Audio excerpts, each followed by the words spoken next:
sugar diet keto version wrap up. So for the past week, I was doing a 4-to-1 ratio of fat to protein, and consuming 3,700 calories, or roughly there, right around there.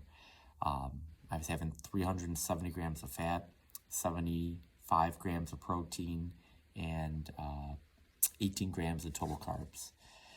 I also did a deload week at the gym, so I did the same workout routine Monday through Sunday, and did the same exercises, the same groupings, same amount of reps. I just cut the weight in half, or roughly half, about 50 to 60% less weight. Here's what I experienced. Number one, the first couple days, like Monday through Wednesday, I definitely felt hungrier. Now, that could have been because I wasn't consuming as much protein. It could have been I had most of my protein towards the morning. I had my recovery protein drink about 45 minutes after I completed my workout.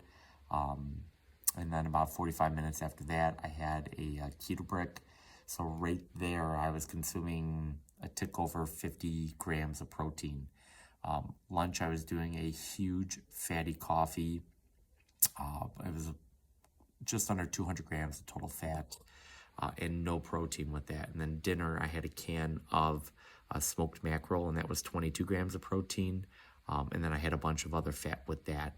So I think that's why I was getting hungry. I also felt slightly warmer, hotter after I had my lunch and dinner, just with the amount of calories and the amount of fat coming in. So I'm thinking my metabolism ramped up. Yesterday and a little bit Saturday, I didn't notice the hunger as much, but that was the number one thing I noticed. Number two, the first half of the week, I noticed roughly an hour to 2 hours after I ate dinner, I felt slightly nauseous. And there were even a couple nights, I want to say it was Monday night and Wednesday night, I woke up in the middle of the night and just felt very nauseous. It's very odd and strange for me to feel like that. My theory is I was consuming so much fat, my body didn't know how to utilize all of that. And it was just like an influx of fuel. And I think that's why I just felt nauseous. It did go away towards the end of the week, and it wasn't as noticeable or just wasn't there. If I was to play around with this and do this for another week, I think I would feel a lot better. It'd also be interesting to see if I did it on a normal lifting week, if I would have felt fine. Speaking of lifting, at the gym, even though I was doing a deload week, I felt fine. Strength felt fine. Energy felt good. I did wake up and feel more hungrier in the morning, but body felt good, and doing a deload definitely helped too, because my body was feeling kind of beat up there. Sleep-wise, my sleep, it felt a little bit more interrupted, where I would kind of wake up in the middle of the night. I already said, like Monday and Wednesday, I woke up in the middle of the night feeling nauseous. Cramping too. I would wake up and just turn or maybe stretch, and my hamstrings and calves would start to cramp. There were a couple times I literally had to jump out of bed because of the pain from the cramp, and I'd have to kind of walk it off a little bit.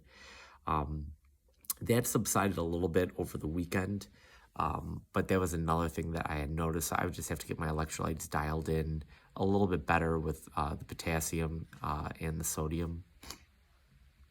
But other than that, I feel great. My weight didn't change at all. The scale, the first couple days it did creep up a little bit, but then it stabilized towards the end of the week, and I weighed in at 159.1, pretty much the same as the previous week. Muscle definition feels the same. Fat mass feels the same. So this could be a great tool to use to kind of reset the metabolism. And then also, like if I was doing a bodybuilding cut and it was for a long period of time, this would be a great 1 or 2 week stretch to kind of bring the calories up a little bit, to give yourself a little bit more of a runway to work with before you cut back a little bit more. So I will utilize this protocol again in the future. Maybe I'll play around with the calories a little bit more, maybe do it right at what I'm consuming right now, 2,700. or push it closer to 4,000 or tick over 4,000. So I would highly recommend it if you're looking at the sugar diet. This is a much healthier alternative to do it in a ketogenic sense, where you're still eating the same type of foods that you typically would eat, as opposed to just loading your body with a bunch of sugar and candy. And if you want to do that, great, go for it. But I would highly recommend this ketogenic protocol. Check out my video I put out breaking it down, how to do it, and how I was structuring it for this past week. If you got any questions or comments, please put them in the comment section below. I'd be more than happy to answer those concerning this ketogenic version of the sugar diet. Please keep it locked in here on my channel and like and subscribe, and continue to follow along as I continue this ketogenic bodybuilding journey that I've been on for the past several years. And I'll see you guys next time.